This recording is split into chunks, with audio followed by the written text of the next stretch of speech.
Hi everyone. As you can tell, I'm super sick, so sorry about my raspy voice, but I do want to go over some stuff for you guys in a little video since we won't be having a study session today.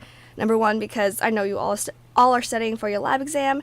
Number two, my voice is going to be gone, so I'll try to make this somewhat short, but as informative as I can.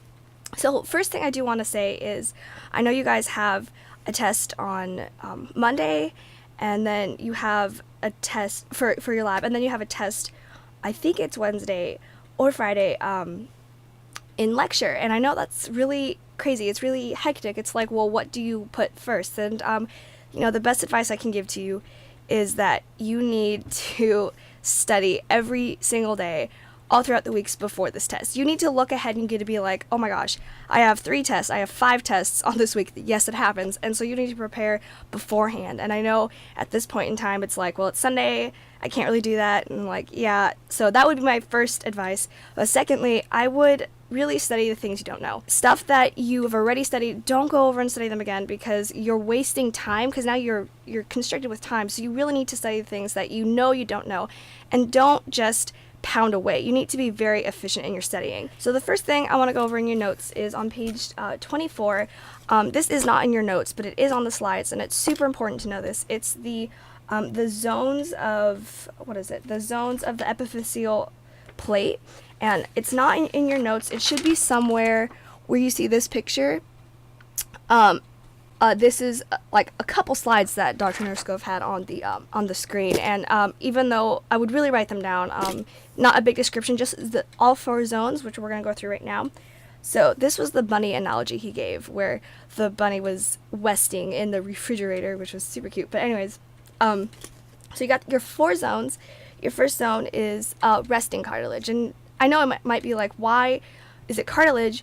We're talking about bone, but that's the whole point, right? Because bone forms from cartilage. So yeah, that resting cartilage phase is cartilage that's about to be formed into bone, or it's going to go through this process of these 4 zones where it becomes bone. All right.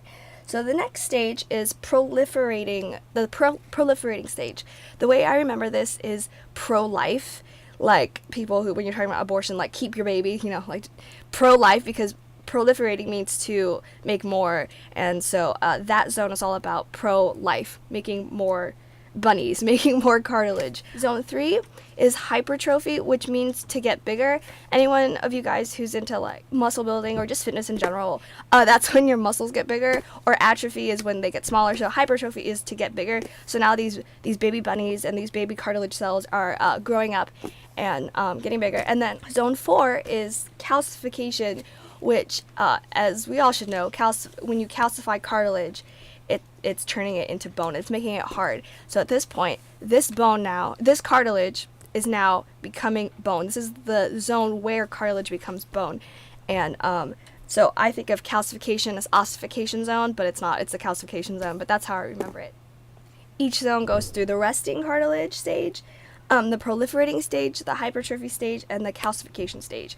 So yeah, it's just building upon each other. It's going up stairs in a sense. All right, so the next part is from the same place in the chapter, on page 24 at the bottom, and under factors affecting bone growth.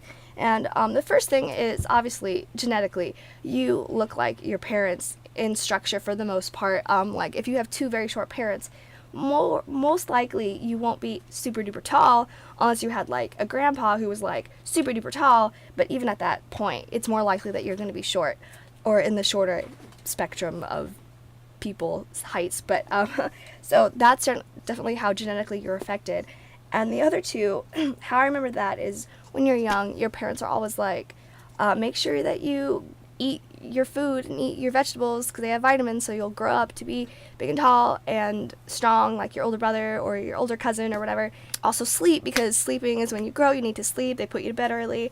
And the 2 things that affect this is obviously nutrients. Nutrients affect how well your bones are going to grow, and hormones, growth hormones specifically, as we'll learn later, is most effective when you're sleeping. Besides genetically, the 2 things that factor your bone growth, hormones and nutrients. Now let's focus on nutrients because that's the main portion of that this chapter goes over in detail. So in my last video, I mentioned how important it was to really understand the organic and inorganic portions of bone matrix. The reason why is because in this chapter, we're going to go a lot into the physiology aspect of the inorganic and organic parts of bone. And so if you don't already know what those are, this will be a little bit harder for you to catch up on, but that's okay. It's not that hard. You can do it. All right, so what does vitamin D do? If you're looking at your notes, vitamin D says it absorbs calcium. And as we should know from previous in this chapter and previous in the other chapter, calcium is part of the inorganic portion of your bone, or the mineral portion as I would call it. That's your hydroxyapatite and your calcium phosphate. Understand that, know that. And now vitamin C helps cartilage synthesis, which is basically creating more cartilage from osteoblasts. Now if you remember, collagen is made up of proteins. So protein is the organic part of bone. Protein, which is collagen fibers, and proteoglycans, collagens and proteoglycans. So that's your protein part. So you got your protein part and your mineral part, or your organic part and inorganic. And these two make up the bone matrix. Make up what bone is besides osteocytes and osteoblasts and osteoclasts. On your notes, you have all these diseases listed under, well, there's 3. These diseases listed under the vitamin D portion, vitamin C portion. It's really important not to just memorize the symptoms of diseases, but understand how they work and understand the physiology behind it. And not just for your notes, but most of you are going to be you're going to be a nurse or going to be PT. You need to know why things happen, not just how to fix it, right? So first, if you had a lack of vitamin D, you would have a lack of calcium, right? Because vitamin D helps absorb calcium from your intestines. So if you don't have calcium, what would that do to your bones? Now let's think about this process. So no vitamin D, no calcium, no inorganic matrix in your bone, right? And that inorganic matrix, if you remember from before, is that concrete portion of your bone, right? So if you don't have concrete, if you don't have things in your bone that can take weight, what is going to happen to your bones if they still have the other portion of the matrix, which is the inorganic part? If you don't have that concrete, what's going to happen? Your bones are going to bend. Like, I can't bend my bones, but your bones would be really bendy. So things like osteomalacia. Remember, if you guys have been to the past sessions, osteo obviously means bone. Malacia means softening of the bone. So we don't have that concrete, solid portion of the bone, but we have that bendy thing, and that happens in older people, where scurvy is in kids. And there's some very dramatic pictures that I'll try to put up here to show you like what scurvy looks like in kids. And so try to get that picture, stick it in your mind, memorize that. A lack of vitamin D would be a lack of calcium, which would be a lack of inorganic materials, which is a lack of cement in your bones. So that's what would cause that's what would happen if you had a vitamin D deficiency. Take vitamin C and do the same thing. We don't have vitamin C. All right, so what's that going to affect? That's going to affect the synthesis of collagen or of protein and your proteoglycans, which would be the lack of the what in your bones? The organic part of your bone matrix. So now, if you don't have the organic part, you don't have the collagen fibers, but you have the cement part, the inorganic part, what's that going to do to your bones?